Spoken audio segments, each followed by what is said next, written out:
ஆன்மீக சொந்தங்கள் அனைவருக்கும் வணக்கங்க. இன்றைக்கி நாம் நம்மளுடைய சேனலில் என்ன மாதிரியான விஷயங்களெல்லாம் பார்த்து தெரிஞ்சுக்க போகிறோம் அப்படின்னு பார்த்தீங்கன்னா, இந்த மாதம் மகா சிவராத்திரி நடக்கிறதுக்கு. இந்த மகா சிவராத்திரிக்கு பிறகு கும்பராசி நேயர்களுடைய வாழ்க்கையில் சில பல மாற்றங்கள் எல்லாம் மாறப்போகுதுங்க. அந்த விஷயங்கள்லாம் என்ன, மேலும் நீங்கள் இந்த காலகட்டத்தில் என்ன மாதிரி விஷயங்களில் ரொம்ப கவனமாக இருக்கணும், என்னென்ன விஷயங்கள்லாம் செய்யணும் செய்யக்கூடாது அப்படிங்கிறத பற்றியும் தாங்க நம்ம இன்றைக்கி இந்த வீடியோ பதிவின் மூலியமாக முழுமையாக பார்த்து தெரிஞ்சுக்க போகிறோம். இந்த பதிவில் சொல்லப்படக்கூடிய அனைத்து விதமான தகவலுமே உங்களுக்கு பயன் தரக்கூடிய விஷயங்களாக தான் இருக்கக்கூடுங்க. ஸோ வீடியோவை ஸ்கிப் பண்ணாமல் தொடர்ச்சியாக பாருங்கள். அது மட்டும் இல்லாமல் உங்களுக்கு திருப்பதியில் இருக்கக்கூடிய அந்த 7 மலையான ரொம்ப பிடிக்கும் அப்படின்னா இந்த வீடியோக்கு ஒரு லைக் பண்ணிவிட்டு உங்களுடைய ஆழ் மனதில் இந்த காலகட்டத்தில் ஒரு விஷயத்தை வேண்டுதலாக இது நடக்கணும் அப்படின்னு சொல்லி வேண்டுதலாக வைத்துக்கொண்டு நம்மளுடைய கமெண்ட் பாக்ஸில் திருப்பதி 7 மலையானுக்கு போற்றி அப்படின்னு சொல்லிட்டு மறக்காமல் 3 முறை பதிவு பண்ணுங்கள்.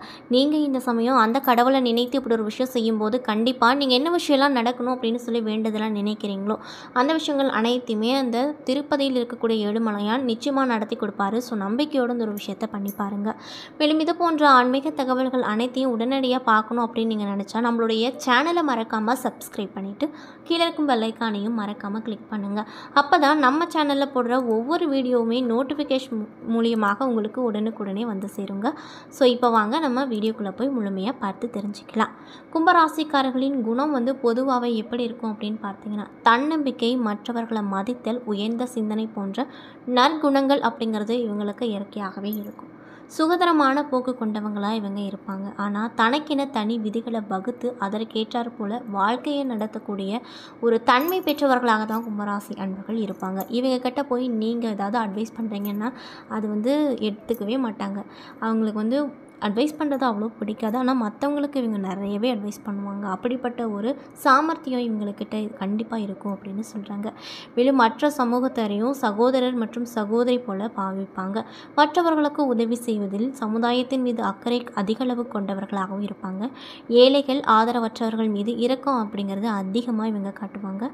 மற்ற மதத்தினரோடு ஒற்றுமையாக பழகக்கூடிய ஒரு நபர்களாகவும் கும்பராசி அன்பர்கள் இருப்பாங்க. மேலும் மற்றவர்களையும் தன்னை போலவே நேசிப்பாங்க. உலக ஒற்றுமைக்காக பாடுபடக்கூடியவங்களாக இருப்பாங்க. அது மட்டும் இல்லாமல் நவீன உலகத்திற்கு ஏற்ப தங்களுடைய குணங்களை மாற்றிக்கொள்ளக்கூடிய ஒரு தன்மை அப்படிங்கிறது இவங்களுக்கு இருக்காகவே இருக்கும். மற்றவர்களோடு இணைந்து பணியாற்றக்கூடியவங்க, தேவைக்கேற்ப தனது புத்தி கூர்மையை பயன்படுத்தக்கூடியவங்க, எளிய போராளிகள் அப்படின்னு இவங்களை சொல்லலாம். ஒற்றுமைக்கு பாடுபடுவாங்க. ஒவ்வொரு குடிமகனும் எவ்வாறு இருக்க வேண்டும் என்பதற்கு எடுத்துக்காட்டாக இந்த கும்பராசி என்பவர்கள் வாழ்வாங்க அப்படின்னு சொல்கிறாங்க.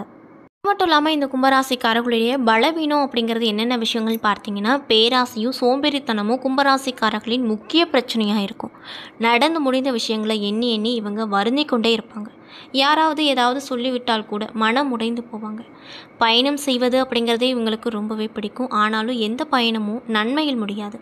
இதனாலேயே பண நஷ்டமும் நேர விரையுமே உங்களுக்கு மிஞ்சக்கூடுங்க. மேலும் தனது லட்சியம் நிறைவேற எந்த விதமான நடவடிக்கைகளும் கொஞ்சம் கூட யோசிக்காமல் செய்வாங்க. தனது சுதந்திரத்திலோ நடவடிக்கையிலோ வேறு யாரும் தலையிட அனுமதிக்கவே மாட்டாங்க. துர்குணங்களில் இருந்து விடுபட சனிக்கிழமை மற்றும் வியாழக்கிழமை நாட்களில் இந்த கும்பராசியை சேர்ந்தவங்க விரதம் இருக்கலாம், அல்லது ஏகாதசி பிரதோஷ நாட்களில் விரதம் இருக்கலாம் அப்படின்னு சொல்கிறாங்க. அதே போல் உங்களுக்கு அதிர்ஷ்டம் தரக்கூடிய எண்கள்ல என்னென்னு பார்த்தீங்கன்னா, 4 மற்றும் 8 ஆகிய எண்கள் அதிர்ஷ்டம் தரக்கூடிய எண்களாக இருக்கும். 4 கூட்டு எண், அதாவது 4, 13, 22, 31, 40, 58, 67 மற்றும் 8 கூட்டு எண்களான 8, 17, 26, 35, 44, 53, 62, 71, 80 ஆகியவையும் உங்களுக்கு அதிர்ஷ்டம் தரக்கூடியதாக இருக்க போகுது. மேலும் இதை தவிர 5, 6 எண்களும் சுபமே. 3, 7 எண்கள் பரவாயில்லை அப்படின்னு சொல்கிறாங்க. 1, 2, 9 ஆகியவை அசுபம் அப்படின்னு சொல்லப்படுது. இப்படிப்பட்ட கும்பராசி நேயர்கள் அனைவருக்குமே இந்த மகா சிவராத்திரிக்கு பிறகு உங்கள் வாழ்க்கையில் நிறைய விதமான சிறப்பான பலன்கள் எல்லாம் நடக்க போகுதுங்க. அந்த விஷயங்கள்லாம் என்ன அப்படிங்கிறத பற்றி தொடர்ச்சியாக இந்த வீடியோவில் பார்க்கலாங்க. ஸோ வீடியோவை ஸ்கிப் பண்ணாமல் பாருங்கள். மேலும் கும்பராசி என்பவர்கள் யாராவது இந்த வீடியோ பதிவை பார்த்துட்ருக்கீங்க அப்படின்னா நம்மளுடைய கமெண்ட் பாக்ஸில் நான் சொன்ன விஷயம்லாம் மேட்சாக இருந்துச்சு அப்படின்னா எஸ் அப்படின்னு சொல்லி மறக்காமல் பதிவிடுங்க. மேலும் கும்பராசி நேயர்கள் யாராவது உங்களுக்கு தெரிஞ்சவங்களாக இருந்தால் அவங்க அவங்களுக்கும் மறக்காம இந்த வீடியோவை ஷேர் பண்ணிவிடுங்க. ஸோ இப்போ வாங்க நம்ம வீடியோக்குள்ளே போகலாம். கும்பராசியில் அவிட்டம் 3 மற்றும் 4ஆம் பாதங்கள், சதயம், புரட்டாதி 1, 2, 3 பாதங்கள் என நட்சத்திரங்கள் இருக்குது. கிரகநிலையை பொறுத்த வரைக்கும் ராசியில் சனி, தனவாக்கு குடும்பஸ்தானத்தில் சுக்கிரன், ராகு, சுகஸ்தானத்தில் குரு, பஞ்சம பூர்வ புண்ணிய ஸ்தானத்தில் செவ்வாய், அஷ்டமஸ்தானத்தில் கேது, அயனசைன போகஸ்தானத்தில் சூரியன், புதன் என கிரக நிலைகள் அமைஞ்சிருக்கு. மேலும் கிரக மாற்றங்களானது 5/2/2025 அன்று அயனசைன போகஸ்தானத்திலிருந்து புதன் பகவான் ராசிக்கு மாறியிருக்காரு. மேலும் 11/2/2025 அன்று சுகஸ்தானத்திலிருந்து குரு பகவான் வக்ர நிவர்த்தி ஆகியிருக்காரு. மேலும் 12/2/2025 அன்று அயனசைன போகஸ்தானத்திலிருந்து சூரிய பகவான் ராசிக்கு மாறியிருக்காரு. மேலும் 21/2/2025 அன்று பஞ்சமஸ்தானத்தில் இருந்த செவ்வாய் பகவான் பாக்கிய ஸ்தானத்திற்கு மாறியிருக்காரு. மேலும் 26/2/2025 அன்று லாபஸ்தானத்தில் இருந்த புதன் பகவான் அயனசைன போகஸ்தானத்திற்கு மாறியிருக்காரு.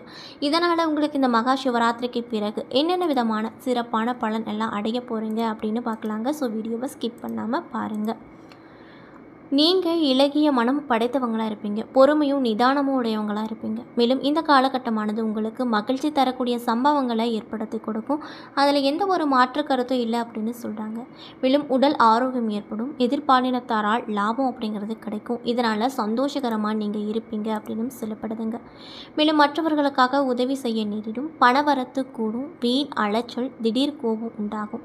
மேலும் சுகஸ்தானத்தில் இருக்கக்கூடிய கிரக சேர்க்கை காரிய வெற்றியை ஏற்படுத்தி கொடுக்கும், மதிப்பும் அந்தஸ்தும் உயரச் செய்யும். தொழில் மற்றும் வியாபாரத்தில் ஈடுபட்டு இருக்கக்கூடிய கும்பராசி என்பவர்களுக்கு இந்த காலகட்டத்தில் கடன் பிரச்சனைகள் தீரும், போட்டிகள் குறையும், நீண்ட நாட்களாக இழுபறியாக இருந்தவை நல்லபடியாக முடியும். உத்தியோகத்தில் இருப்பவங்க சில விஷயங்களை தவறாக புரிந்து கொண்டு சங்கடப்பட வேண்டிய நிலைகள் உண்டாகும். மேலும் வாக்கு வன்மையால் உங்களுக்கு நன்மை மட்டுமே கிடைக்க போகுது. அது மட்டும் இல்லாமல் குடும்பாதிபதி அப்படின்னு சொல்லக்கூடிய குரு சஞ்சரிப்பதால் குடும்பத்தில் இருந்து வந்த குழப்பங்கள் தீரப்போகுது. கணவன் மனைவிக்கிடையிலிருந்து வந்த இடைவேளைகள் குறைய போகுது. மறைமுக எதிர்ப்புகள் நீங்க போகுது. பிள்ளைகளிடம் அன்பு அதிகரிக்கும். உறவினர்கள் வழியில் நல்ல பலன்களை நீங்கள் அடைவீங்க. மேலும் நண்பர்களால் தொந்தரவுகள் ஏற்படக்கூடும், அதனால் பார்த்து கவனமாக இருங்க. மேலும் பெண்களாக இருக்கக்கூடிய கும்பராசி அன்பர்களுக்கு இந்த காலகட்டம் எப்படி இருக்க போகுதுன்னு பார்த்தீங்கன்னா, மற்றவர்களுக்கு உதவி செய்வதால் வீண் அலைச்சல் உண்டாகும், காரியங்கள் அனைத்திலுமே வெற்றி கிடைக்கும், பணவரவு அப்படிங்கிறது எதிர்பார்த்தபடி கிடைக்கும். கலைத்துறையில் இருக்கக்கூடியவங்களுக்கு இப்போ வரைக்குமே இருந்து வந்த போட்டிகள் அனைத்துமே நீங்கள் போகுது. பழைய பாக்கிகள் வசூலாகும். சக கலைஞர்கள் மூலமாக நன்மை கிடைக்கும். சாமர்த்தியத்தனமான பேச்சின் மூலமாக நன்மதிப்பையும் நீங்கள் அடைவீங்க. மேலும் நேர்மையாகவும் சிறப்பாகவும் பணிகளை செய்து பாராட்டுகள் உங்களுக்கு கிடைக்க போகுது. அதே போல் அரசியல் துறையில் இருக்கக்கூடியவங்களுக்கு உயர் பதவிகள் கிடைக்கக்கூடும். எல்லா வகையிலுமே நன்மை ஏற்படும். தேவையான உதவிகள் தக்க சமயத்தில் கிடைக்கும். தடைப்பட்ட காரியங்கள் சாதகமாக முடியும். பணவரத்து அதிகரிக்கும். தடைகள் நீங்கி முன்னேற்றம் பிறக்கும். மாணவர்களுக்கு சாமர்த்தியமான செயல்களால் மற்றவர் மனதில் இடம் பிடிப்பாங்க. பாடங்களில் கவனமாக இருப்பது ரொம்ப நல்லது அப்படின்னு சொல்கிறாங்க. மேலும் அவிட்டம் நட்சத்திர அன்பர்களுக்கு இந்த காலகட்டம் எப்படி அமைஞ்சிருக்கு அப்படின்னு பார்த்தீங்கன்னா, குடும்பத்தில் மகிழ்ச்சி காணப்படும். கணவன் மனைவிக்கிடையே கருத்து வேறுபாடுகள் ஏற்பட்டு அதற்கு பின்னர் சரியாகிவிடும். பிள்ளைகள் நலனுக்காக பாடுபட வேண்டிய நிலை வரும். உறவினர்களிடம் பழகும் போது கவனம் ரொம்ப தேவை. மேலும் சதயம் நட்சத்திர அன்பர்களுக்கு இந்த காலகட்டம் எப்படி அமைஞ்சிருக்கு அப்படின்னு பார்த்தீங்கன்னா, பணவரத்து திருப்தி தரக்கூடிய வகையில் இருக்கும். எதிலுமே மன தைரியம் உண்டாகும். முழு கவனத்தோடு செய்யும் காரியங்களில் வெற்றி கிடைக்கும். உத்தியோகத்தில் சக ஊழியர்கள் ஆதரவோடு முன்னேற்றத்தை கொடுப்பாங்க. மேலும் மன அமைதி, குடும்பத்தில் சுபிக்ஷம் உண்டாகும். மேலும் போராட்டாத்தி 1, 2, 3 பாத நட்சத்திர அன்பர்களுக்கு இந்த காலகட்டம் எப்படி அமைஞ்சிருக்கு அப்படின்னு பார்த்தீங்கன்னா, வாக்குவன்மையால் எதையும் சிறப்பாக செய்து முடிப்பீங்க. எதிர்ப்புகள் விலகும். உங்களது செயலுக்கு முட்டுக்கட்டை போட்டவங்க விலகி விடுவாங்க. மேலும் உத்தியோகத்தில் இருப்பவங்களுக்கு இருந்து வந்த மறைமுக எதிர்ப்புகள் நீங்கி செயல்களில் வேகம் கிடைக்கும். மேலும் நீங்கள் என்ன மாதிரி விஷயங்களை இந்த காலகட்டத்தில் பரிகாரமாக செய்யணும்னு பார்த்தீங்கன்னா, ஆஞ்சநேயரை வியாழக்கிழமை அன்று வெண்ணெய் சாற்றி வழிபட மன தைரியம் கூடும், தன்னம்பிக்கை அதிகரிக்கும். மேலும் உங்களுக்கு அதிர்ஷ்டம் தரக்கூடிய கிழமைகள் ஞாயிறு, வியாழன், வெள்ளி. சந்திராஷ்டம தினங்கள் 15, 16, 17. அதிர்ஷ்டம் தரக்கூடிய தினங்கள் 9, 10 அப்படின்னு சொல்கிறாங்க. என்ன நண்பர்களே, இந்த வீடியோ பதிவுகளில் நாம் கும்பராசி நேயர்கள் அனைவருக்குமே இந்த மகா சிவராத்திரிக்கு பிறகு உங்கள் வாழ்க்கையில் என்னென்ன விதமான சிறப்பான பலனெல்லாம் நீங்கள் அடைய போகிறீங்க அப்படிங்கிறத பற்றி தெளிவாக இந்த வீடியோவில் பார்த்துருப்போங்க. இந்த பதிவில் சொல்லப்படக்கூடிய அனைத்து விதமான தகவலுமே உங்களுக்கு பயன் தரக்கூடிய விஷயங்களாக தான் அமைஞ்சிருக்கும். ஸோ வீடியோ பிடிச்சிருந்தால் லைக் பண்ணுங்கள், ஷேர் பண்ணுங்கள். அது மட்டும் இல்லாமல் உங்களுக்கு திருப்பதியில் இருக்கக்கூடிய ஏழுமலையான ரொம்ப பிடிக்கும் அப்படின்னா அந்த வீடியோக்கு ஒரு லைக் பண்ணிவிட்டு உங்களுடைய ஆள் மனதில் நிறைவேறாத விஷயம் ஏதாவது இருந்தால் அதை வேண்டுதலாக நினைத்து கொண்டு நம்மளுடைய கமெண்ட் பாக்ஸில் திருப்பதியில் இருக்கக்கூடிய திருப்பதி ஏழுமலையானுக்கு போற்றி அப்படின்னு சொல்லிட்டு மறக்காமல் நம்மளுடைய கமெண்ட் பாக்ஸில் பதிவிடுங்க.